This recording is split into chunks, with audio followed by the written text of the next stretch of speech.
Bismillahirrahmanirrahim. Astaghfirullahalazim alladzi la ilaha illa huwal hayyul qayyum wa atubu ilaih. Astaghfirullahalazim alladzi Astaghfirullahalazim alladzi la ilaha illa huwal hayyul qayyum wa atubu ilaih. Ila hadratin Nabi sallallahu alaihi wasallam wa ala alihi wa ashabihi al-kiram syai'un lillahi lahumul Fatihah. A'udzu billahi minasyaitonir rajim. Bismillahirrahmanirrahim. Alhamdulillahirabbil alamin. Arrahmanir rahim. Maliki yaumiddin. Iyyaka na'budu wa iyyaka nasta'in. Ihdinas siratal mustaqim. Siratal ladzina an'amta 'alaihim ghairil maghdubi 'alaihim waladdallin. Amin. Assalamualaikum warahmatullahi taala wabarakatuh. Alhamdulillahirabbil alamin wassalatu wassalamu ala asyrafil anbiya wal mursalin wa ala alihi wa ashabihi ajma'in. Amma ba'd.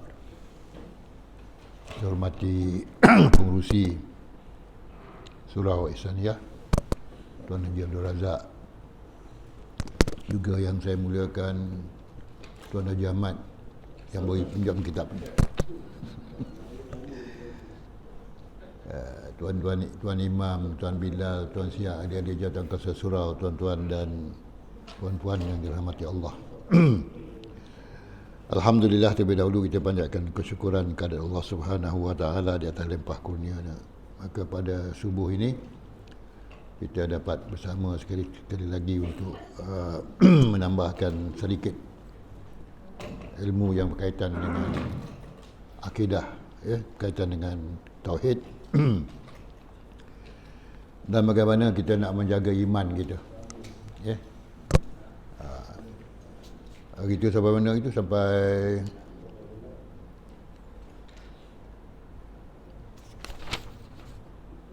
dan jadi murtad seseorang itu sekiranya ia Ha?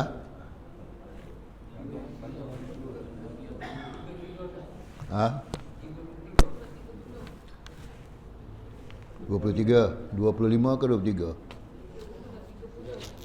30.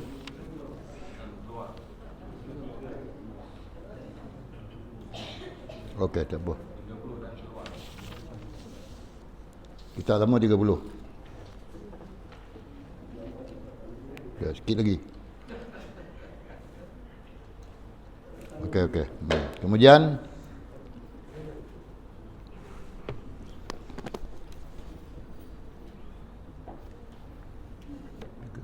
Quran ni. Okey. Kitab Jaman ni kita lama sangat ni. Ni 23 kan? Ya, oh. 22. Oh ni. Baik. Antara perkara yang kita kena tahu dalam kita menjaga iman kita ini, satu ini ialah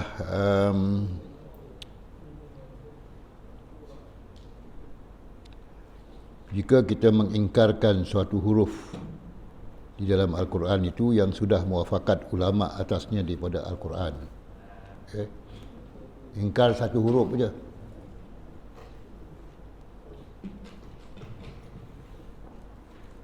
dalam Quran ada berapa huruf? Ikut mazhab, ikut yang dikira oleh Imam Syafi'i, ada 1 juta huruf dalam Al-Quran. Ikut kiraan komputer yang terbaru ni pun sama juga. Walaupun Imam Syafi'i itu dah lebih 1000 tahun dulu, kiraan dia adalah tidak dapat diatasi oleh sains moden sekarang ni, tuan-tuan.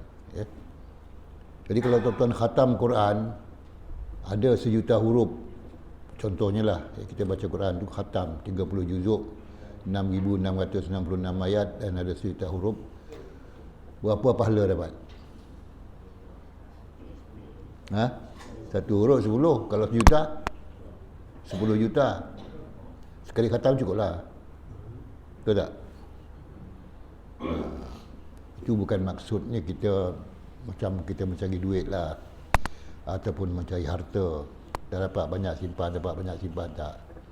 Quran ni diteruskan, walaupun kita rasa kita dah lakukan yang terbaik, tetapi nilai amalan kita itu dinilai oleh Allah Subhanahu Wa Taala. Bukan kita yang nilai, bukan orang yang nilai. Walaupun orang nampak, oi bagusnya dia tu hari-hari baca Quran. Belum tahu tuan-tuan. Tuan-tuan mungkin seminggu sekali baca Quran. Belum tahu dengan orang yang tiap-tiap hari baca Quran. Sebab yang menilai Allah Subhanahu Wa Taala. Innallaha yanzuru ma fi qulubikum wa la yanzuru ma fi Innallaha la yanzuru ma fi suwarikum walakinallaha yanzuru ma fi qulubikum. Allah tak melihat kepada rupa gambaran keluaran kamu, tetapi Allah melihat di dalam hati kamu. Jadi kita jaga hati kita lah. Bila baca Quran tu kita jaga hati kita. Kerana apa? Kerana Allah Subhanahu Wa Taala. Oleh sebab itu kalau satu huruf Al-Quran tu kita ingkarkan, ingkar satu huruf Al-Quran ni, maka seseorang itu menjadi apa? Jadi murtad. Itu pun kalau huruf tu sudah dimuafakati oleh para ulama. Kalau ada khilaf ulama ni kata ini, ulama ni kata ini, kita boleh selamatlah. Tapi kalau ulama dah muafakat, ijma' ulama, memang itulah dia huruf dia, maka janganlah kita ingkarkan. Sebab kita ni, kemampuan kita adalah setakat yang kita mampulah. Tuan-tuan dan puan-puan yang rahmati Allah. Adapun bismillahirrahmanirrahim pada Fatihah itu tiada kufur orang yang ingkar keadaannya daripada Fatihah. Kerana tiada ijma' ulama atasnya. Kalau kita mengingkarkan Fatihah itu bukan daripada kita mengingkarkan bismillahirrahmanirrahim itu bukan daripada Fatihah, tak apa. Sebab ulama nampak tak? Ulang ke?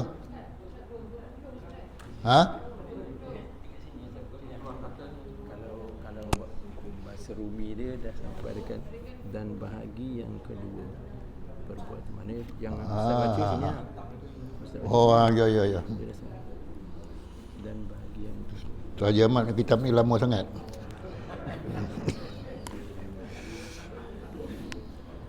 Boleh Ustaz? Dan bahagi yang kedua. Ya. Itu pun tak apalah, kita ingatkan balik kan. Dan bahagi yang kedua, betul.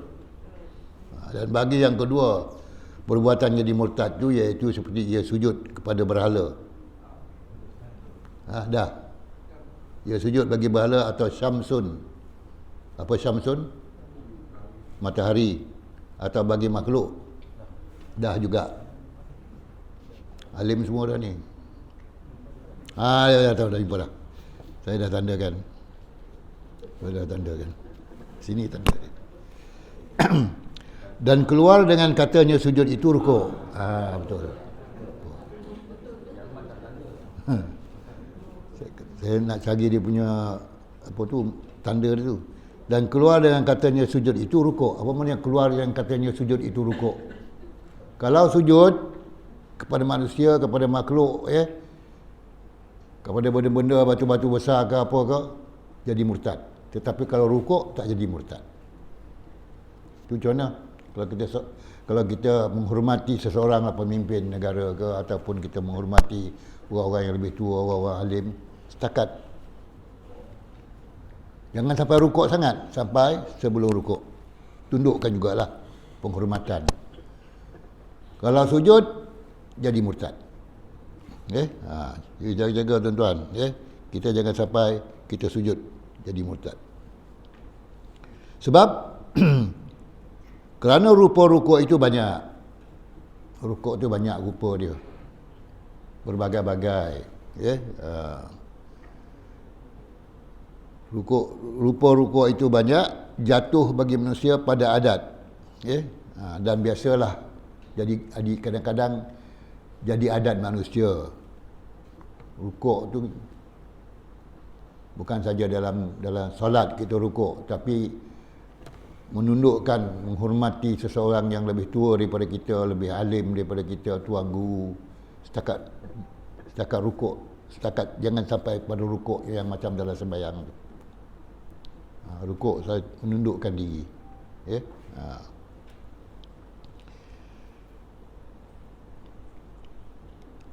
Ya, sebab rukuk ni biasanya ya dalam adat pun berlaku ya.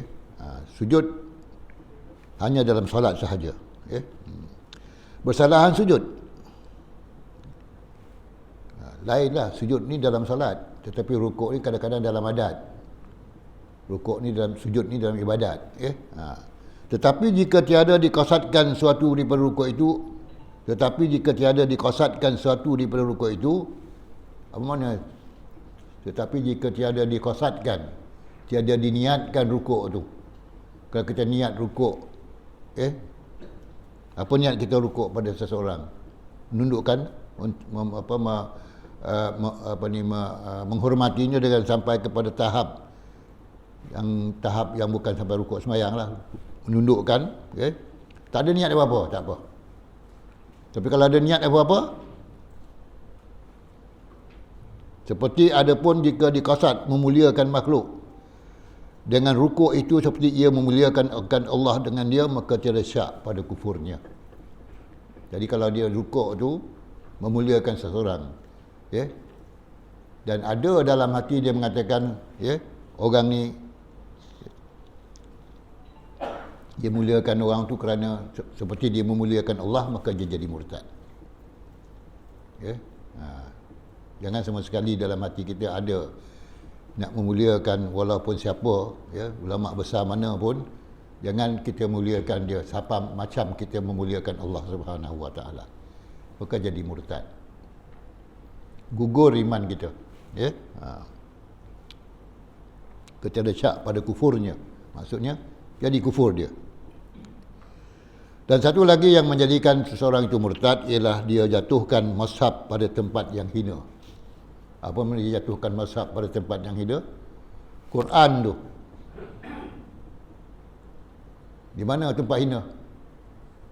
Dalam tong sampah, tempat himpunan sampah, dalam tandas. Baik itu kalau kita masuk tandas, janganlah bawa kitab Yasin sini. Kadang-kadang kita terbawa kan, jangan bawa. Sebab kita masuk tandas, tempat yang kotor. Al-Quran walaupun surah Yasin kita bawa, kecil ke besar ke, ada mushaf, ialah kalam Allah, wahyu Allah, jangan bawa masuk dalam apa? Dalam tandas. Tak sengaja tak apa. Kalau ada kita tahu, ada Yasin, bagi kawan pegang ke, boleh letak kat tepi luar ke dan sebagainya, jangan masuk tandas. Tak sengaja tak apa. Kalau sengaja, tak apalah, ini tak ada masalah. Takut, kita dilintasi hati kita oleh syaitan. Tak ada apa-apa ni, ini sama macam kitab lain je. Jangan. Nak jaga ni Quran ni. Kalau di rumah pun kita letak Quran, jangan letak atas lantai. Sebab pasal apa? Jangan letak atas almari ke, atas meja ke, jangan letak atas lantai. Anak-anak kecil tak tahu. Kadang-kadang dia muntah kat situ, dia kencing kat situ. Lagi dahsyat lagi kalau dia berak kat situ, dia tak tahu itu Quran. Siapa yang tahu? Siapa yang tahu Quran tu? Kita yang tahu. Maka kita jaga Al-Quran tu di mana-mana pun di tempat yang mulia. Kalau dalam kereta letak kat mana?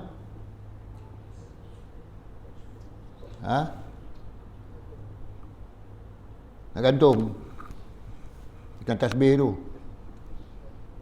taklah sampai macam tu, letaklah dalam box kita ke, ataupun atas depan tu ke, belakang, jaga Quran tu supaya ianya merupakan kitab ataupun wahyu Allah yang tak sama dengan buku-buku lain. Buku-buku lain tak apa tuan-tuan, tapi buku-buku lain pun kita kena jaga. Ada buku-buku yang kita baca, buku-buku apa, dalamnya ada ayat Quran, dalamnya ada hadis Rasulullah sallallahu alaihi wasallam. Walaupun bukunya tulisan Rumi apa semua, tapi ada ayat Quran dalam tu, kita kena jaga juga. Jangan sampai kita meringankan ya, Al-Quran di dalam kitab itu. Dia akan menjadikan kita apa? Kalau kita meringankan, kita menang rendah Al-Quran dalam ayat Quran dalam apa-apa kitab pun, ya, kita pandang hina ke, ya. Seperti dijatuhkan dia pada satu kotor, satu tempat yang kotor seperti sama ada najis atau tiada, seperti hingus dan air liu dan mani, kerana pada yang demikian itu meringankan dengan agama.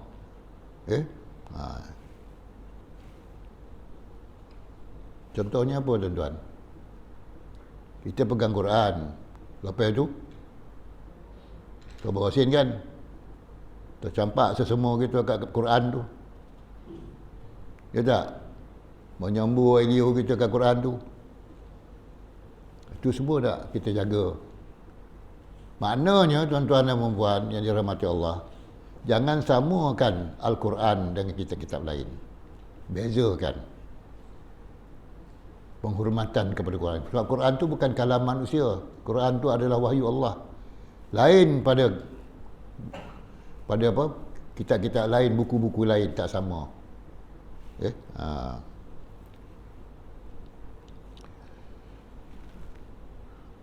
Kena hingus ke kena jaga, janganlah tisu yang ada hingus tu kita pegang pada Quran, ya, kita jaga tuan-tuan. Dan air liu kita, kadang kita baca Quran tertidur, ya tak? Air liu basi kita jatuh pada Quran, tu nak kena jaga.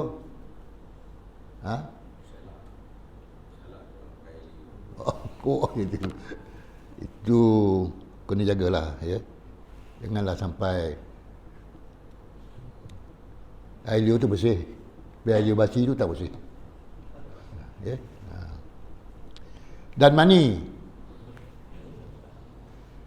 kerana pada yang demikian itu meringankan dengan agama, dan hukum menyentuhkan mazhab barang yang tersebut itu seperti hukum menjatuhkan dia pada yang tersebut itu, tetapi tak dapat tiada daripada ada qarinah, ya. Kalau kita menjatuhkan Al-Quran itu pada tempat-tempat yang kotor, tempat-tempat yang najis, ya, tempat-tempat yang tiada sepatutnya Al-Quran itu letakkan, dengan syarat ada qarinah. Apa makna qarinah? Qarinah apa dia? Qarinah ada dua, tuan. Satu sini maknanya qarinah tu dalil, ada bukti, itu makna qarinah. Satu lagi qarin. Apa dia qarin? Dampingan kita. Apa dampingan kita? Ada makhluk gaib yang damping kita ni. Rasulullah sendiri pun ditanya, adakah ya Rasulullah, Tuan, ya Rasulullah ada dampingan ataupun ada qarin yang sama dengan Tuan? Rasulullah kata, ada, tapi saya dah Islamkan dia. Qarin tu, tuan-tuan, yang sama dengan kita tu adalah jin ataupun makhluk gaib, ya, yang ada bersama dengan kita setiap masa, tapi kita boleh jadi, ya, dia di kalangan yang tidak Islam ataupun yang Islam, jin-jin yang Islam ataupun jin yang tidak Islam. Jadi kita boleh Islamkan dia. Macam mana cara nak Islamkan dia? Itu yang sebanyakkan berzikir, banyakkan baca Quran, banyakkan baca-baca doa dan sebagainya, tidak tinggal solat. Jadi jin ni kalau dia melazimi tuan dia tu sentiasa ingat pada Allah Subhanahu Wa Taala, maka dia dengan sendirinya akan lebih cenderung ke arah perbuatan tuan dia. Sebab itu Rasulullah kata, saya dah Islamkan qarin saya. Tuan-tuan ni semua ada qarin ni, ada tak? Boleh terasa tak? Tak terasa? Itu qarin tu liar lah tu, ya.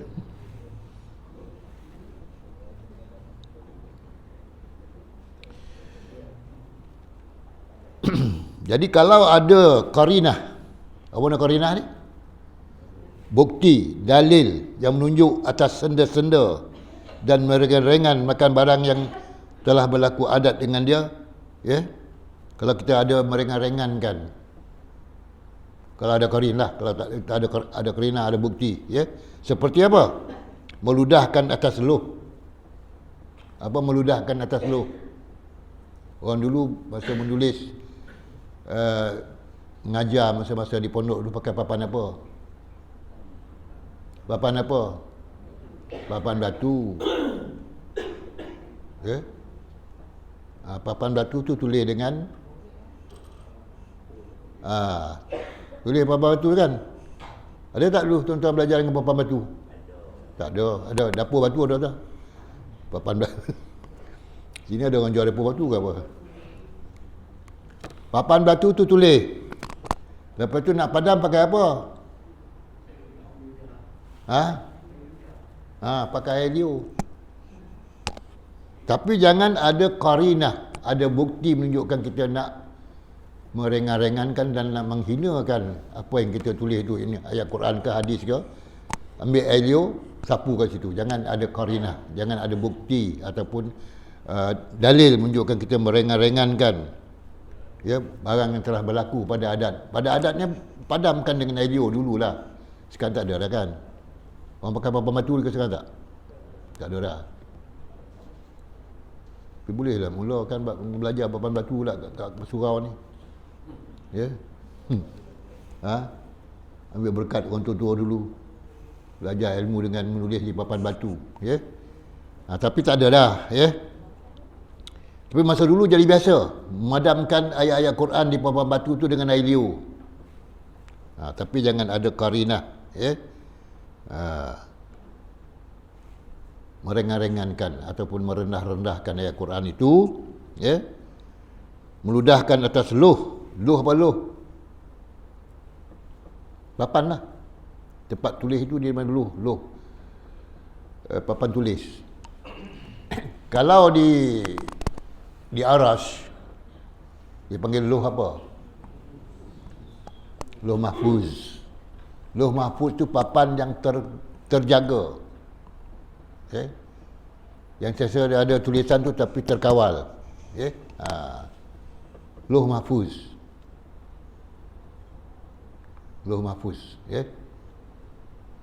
Akhir besok bila dah semua manusia dah meninggal, dah masuk ke alam akhirat, ya.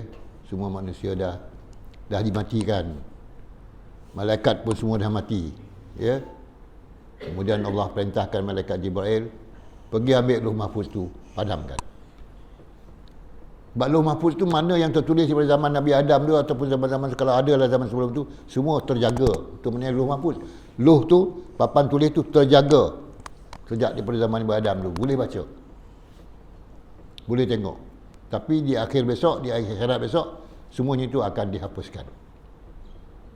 Luh mahfuz ni, ya. Apa ni mahfuz? Mahfuz ni macam terjaga, ya. Dijaga mahfuz. Macam orang hafaz Quran, maka dipanggil dia hafiz, orang yang jaga Quran. Tempat menghafal Quran dipanggil apa? Orang yang hafal Quran dipanggil apa? Hafiz. Tempat menghafaz Quran dipanggil apa? Tahfiz. Okay? Jadi perkataan hafiz ni banyak. Luh mahfuz, papan tulis yang terjaga sejak daripada zaman Nabi Adam, Allah dah jadikan dah. Tapi besok di akhirat hapus, semua tak ada dah.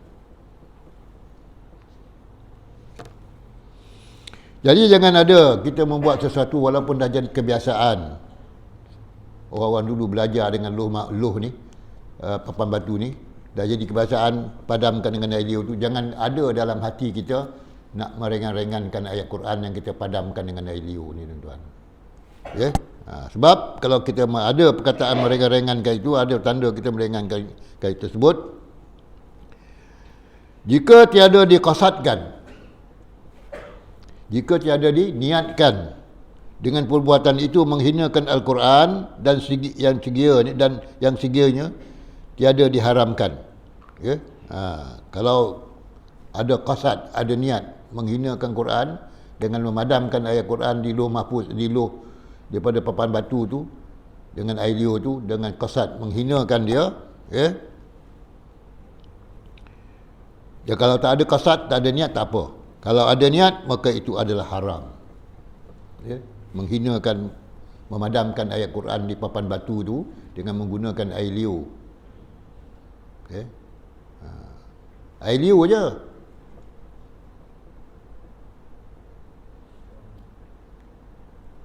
Jangan ada benda-benda lain yang lebih najis lagi kita gunakan. Air liur tak najis. Tapi kalau benda najis kita gunakan memadamkan ayat Quran di dalam lampu, itu menghinakan, maka itu diharamkan.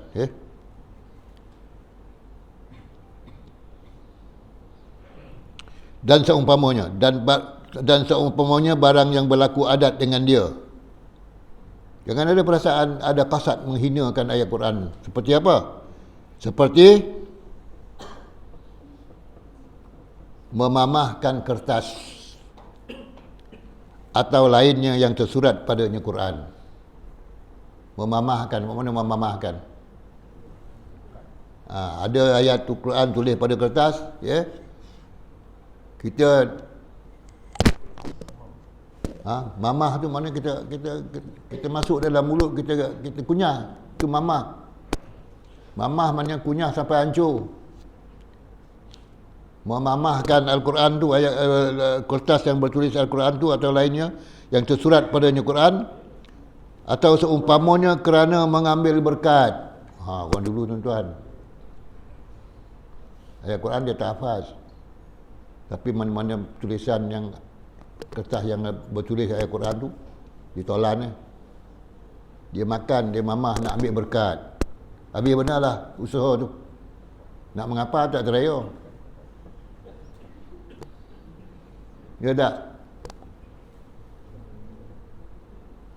Kita dah umur 60 ni mampu tak menghafal Al-Quran, ayat-ayat Quran lah. Dapat ujung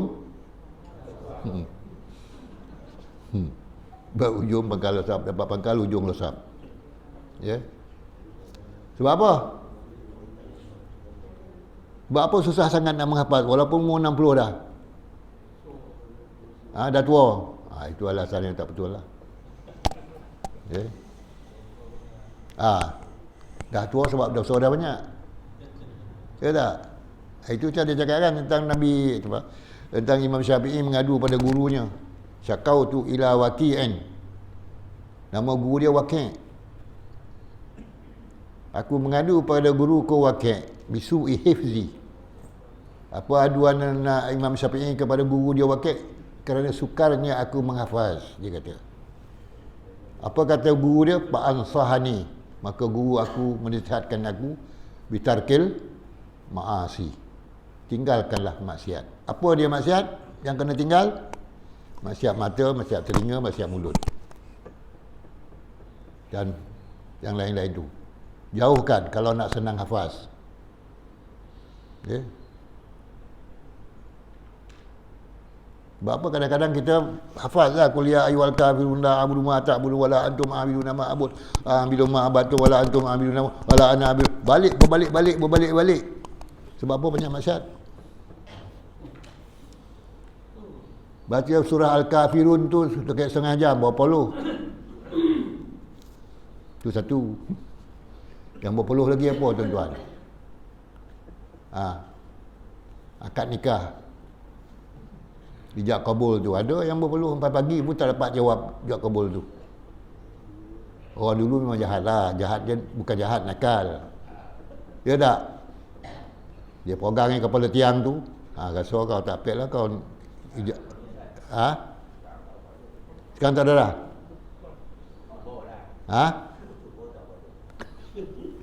Ada orang nuntut ilmu tu.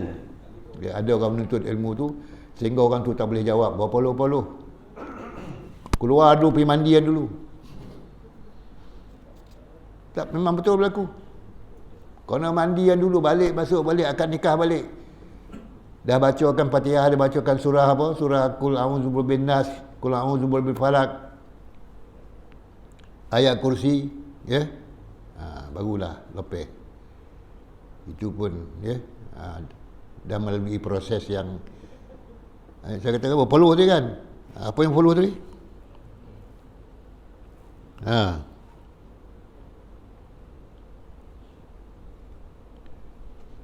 Apa ni? Dan atau seumpamanya kena ambil berkat ayat Quran ni mamah ayat Quran yang tertulis pada kertas tu. Jangan ada kasat untuk menghinakan dia.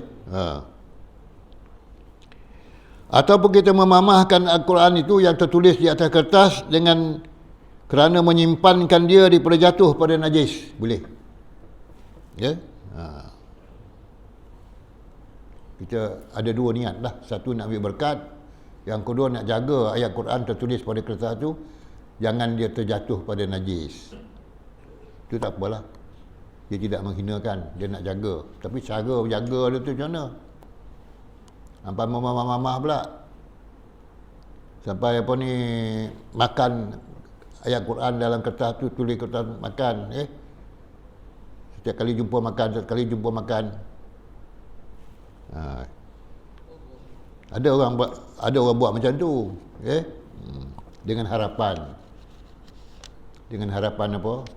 Dapat berkat.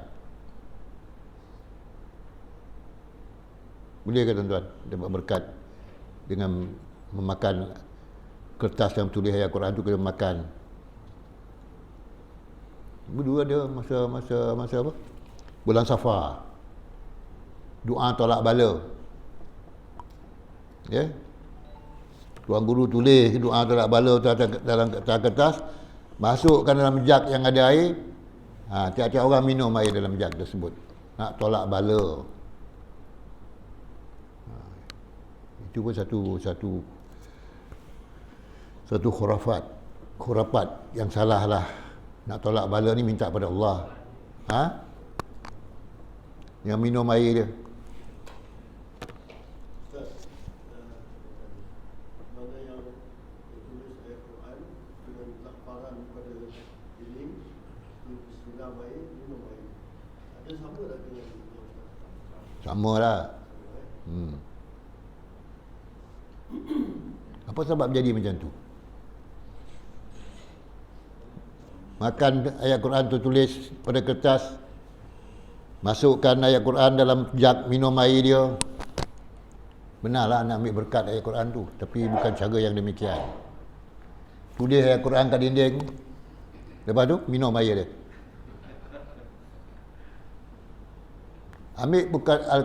Nak ambil berkat ayat Quran ni, kita baca, fahamkan, kemudian hayati. Itulah berkat.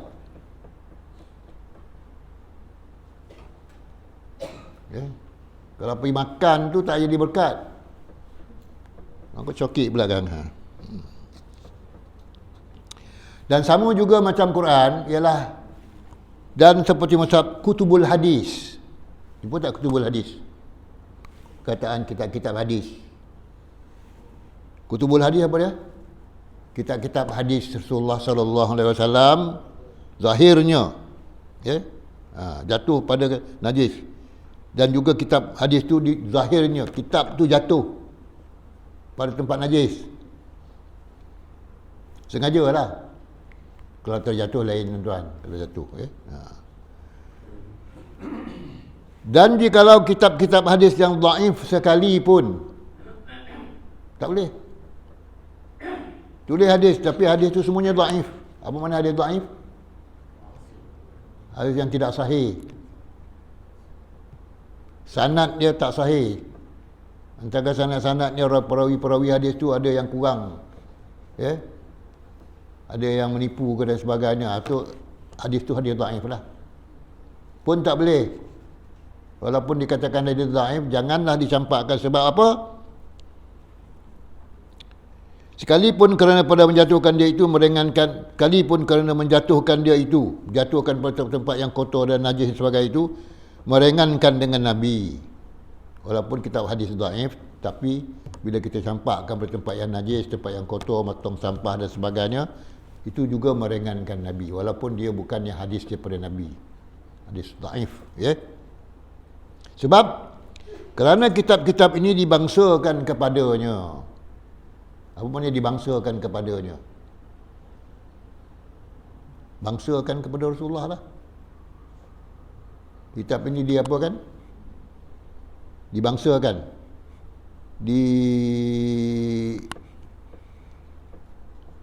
Dikaitkan dengan Rasulullah. Ya. Dan keluar dengan yang dhaif itu hadis yang maudhu'. Apa ni keluar dengan yang dhaif itu hadis yang maudhu'? Kalau hadis maudhu' tak apa. Keluar maknanya tak termasuk. Tak termasuk.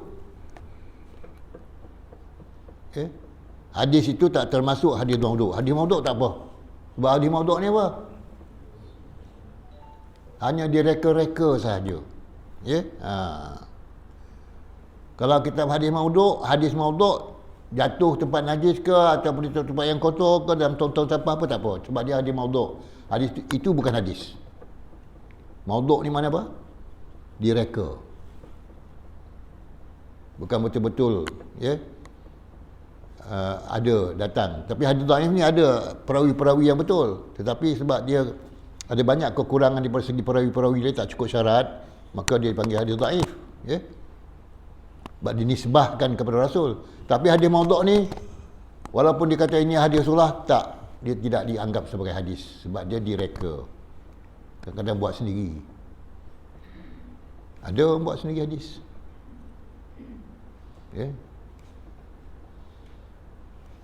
Dia boleh buat. Kita pun percaya kadang-kadang sebab dia sekolah Arab. Dia pun kata ya. Ada ni hadis ni kata dia. Kita pun pakai hadis tu. Baik. Dan termasuk juga yang menjadikan seseorang itu murtad bila dia menghinakan kutubul ulum syar'iyyah. Itu sama tulisan kutubul ulum syar'iyyah. Kitab-kitab ilmu agama. Kitab-kitab agama lah tuan-tuan. Jadi kita jaga kitab-kitab agama ni jangan masuk. Jangan kita hinakan kitab-kitab agama ni. Kitab fiqh ke, kitab muamalat ke, kitab janayat ke, kitab munakahat ke, ya, tu kitab agama lah tu. Kita belajar agama ni ada 4 bahagian yang besar. Pertama kitab ibadah. Yang kedua kitab muamalah. Yang ketiga kitab munakahah. Yang keempat kitab janayah. Itu kitab agama. Jangan dimasukkan ke tempat-tempat yang kotor. Dibuang dalam tandas. Dibuang tong sampah. Walaupun dia kitab agama, ya, bukan Al-Quran. Ya. Boleh menyebabkan seorang itu jadi murtad. Sebab apa? Dengan demikian itu, dengan yang demikian itu atau dijatuhkan yang hina seperti najis di atas Quran dan kasat menghinakan dia, jadi kafir. Tadi kita campakkan Quran ataupun Quran kita masukkan dalam tong sampah ke tempat-tempat kotor. Dan sekarang barang-barang yang kotor pula kita campak kepada Quran dengan tujuan menghinakan Al-Quran itu, maka seseorang itu jadi murtad. Jaga. Walaupun mungkin orang yang tak tahu tu dia tak tahu nak jaga. Tuan-tuan dah tahu ni kena jaga. Balik rumah tengok Quran, jaga tempat letak Quran tu. Letakkan satu tempat yang istimewa lah kalau boleh. Kalau tempat-tempat sama juga dengan buku-buku lain, buku-buku sains ke, buku-buku novel-novel ke apa semua tu, jangan samakan sebab tersilap. Mungkin ada saudara mara kita, anak-anak buah kita datang, ya, tak ada air sembahyang, pegang Al-Quran. Sebelah kitab novel ataupun sebelah buku-buku sekolah apa semua, ya, buku-buku rujukan, ada Quran, kita tak ada air sembahyang.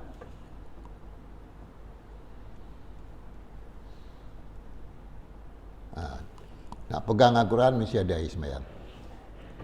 Ya. Pandangan Ustaz tentang ayat Quran dibungkus sebagai stiker-stiker kereta. Ataupun ayat Quran yang diletak dalam frame-frame dalam restoran-restoran. Kan?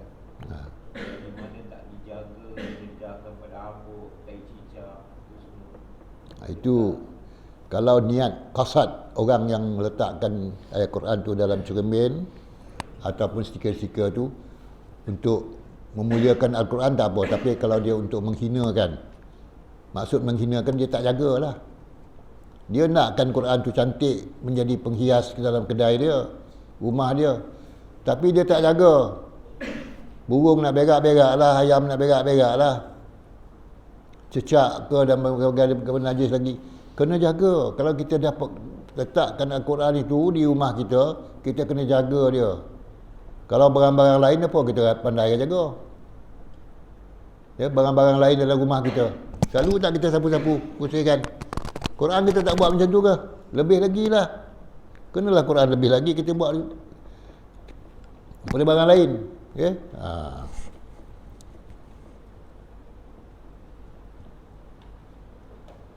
Jadi kafir orang yang menjatuhkan benda-benda najis, benda-benda kotor ke atas Al-Quran. Jadi kafir, tuan-tuan. Kalau dia niat qasad menghinakan dia. Kalau terjatuh lain. Quran ada kita sedang buat satu tu, ya. Jumpa bangkai tikus jatuh atas Quran tu. Terjatuh, kita bersih-bersihkan diri kita, jatuh bangkai tikus atas Al-Quran. Itu bukan sengaja. Bangkai tikus najis tak? Najis. Bangkai cacak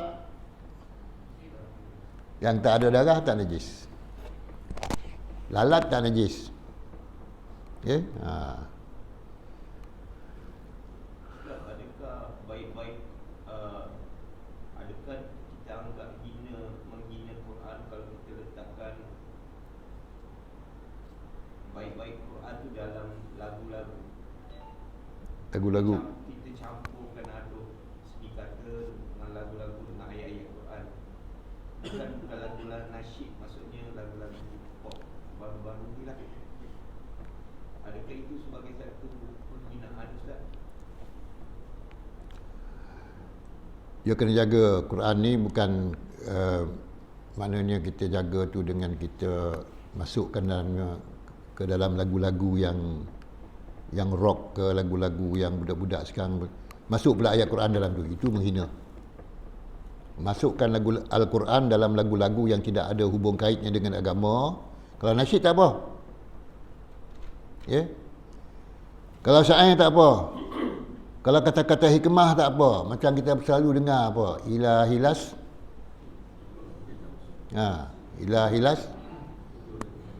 Ilahilas tulil firdausi ahlan wala aqwa ala naril jahimi fahabli taubatan waqfir dunubi fa innaka ghafur. Itu syair. Itu kata-kata hikmah. Ya. Kemudian sambung ayat Quran ujung dia, tak apa.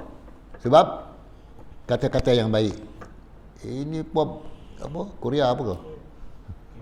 K-pop masuklah ayat Quran. Itu jangan sama sekali kita samakan dengan ayat Quran ni dengan bab-bab penghibur ke dan apa ni, lawak-lawak jenaka ke.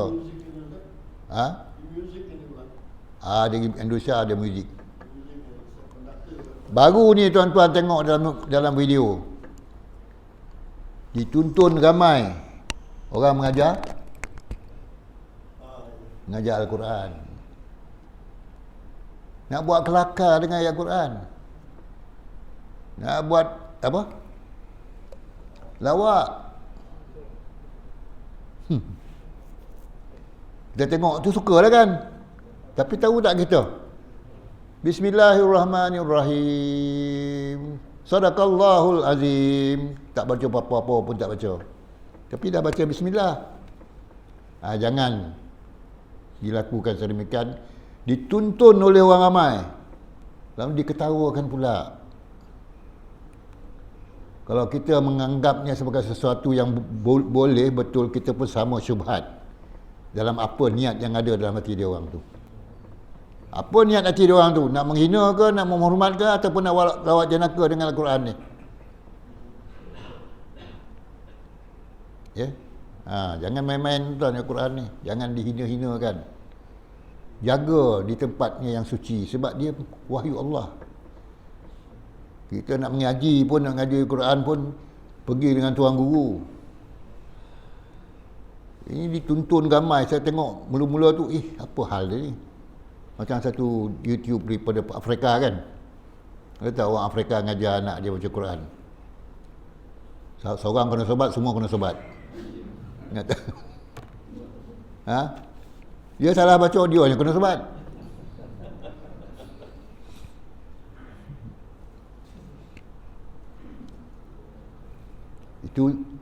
Dia tunjuk kaedah mengajar lah. Kaedah mengajar orang di Afrika lain, kaedah mengajar orang kita lain.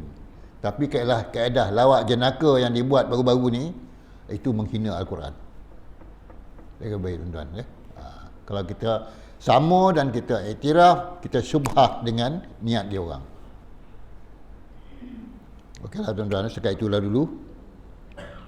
InsyaAllah kita akan sambung lagi. Ni Tuan Jamat ya, tolong tandakan sikit.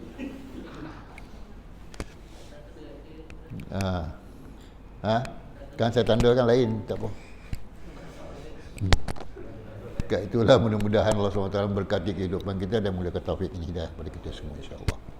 Bismillahirrahmanirrahim. Alhamdulillahirabbil alamin wassalatu wassalamu ala asyrafil anbiya wal mursalin wa ala alihi wa ashabihi ajmain. Allahumma rzuqna ya rabbi fahman nabiyyin wa hifzal mursalin wa ilham malaikatil muqarrabin fi abatin ya arhamar rahimin. Rabbana atina min ladunka rahmah wa hayyi lana min amrina rasyada. Rabbana atina fid dunya hasanah wa fil akhirati hasanah wa qina azabannar. Wa sallallahu ala sayidina Muhammadin wa ala alihi washabihi ajmain. Subhana rabbika rabbil izzati amma yasifun wa salamun alal mursalin walhamdulillahirabbil alamin. Taqabbalallahu minkum. Assalamualaikum warahmatullahi taala wabarakatuh. Ni tahun 2010 ah. Betul lah, berapa tahun dah khatam ni? 12 tahun. 2010. 2010